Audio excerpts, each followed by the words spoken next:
বন্ধুরা, আজকে রান্না করব লতি। লতিটা কেটে নুন দিয়ে সিদ্ধ করে নিয়েছি। কড়াইতে তেল দিয়ে দিয়েছি।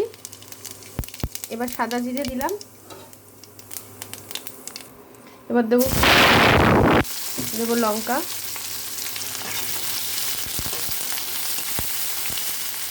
দিয়ে দেবো পরিমাণ মতো নুন, দেবো লঙ্কা গুঁড়ো, এবার দেবো হলুদ,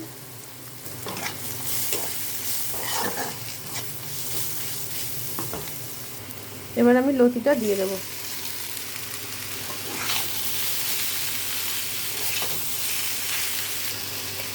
দিয়ে দিলাম মিষ্টি।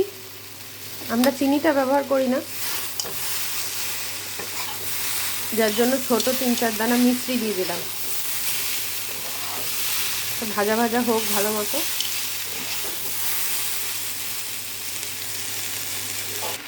দেখো বন্ধুরা, এটা খুব সুন্দর সিদ্ধ হয়ে গেছে একদম। এই যে এর মধ্যে আমি দিয়ে দেবো একটু সর্ষে বাটা, সর্ষে লঙ্কা, এর মধ্যে একটু নুনও আছে।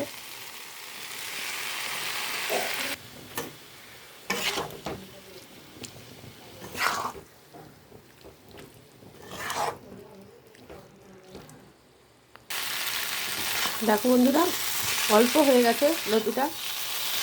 এবার নামিয়ে নেব। সুন্দরভাবে ভাজা ভাজা হয়ে গেছে।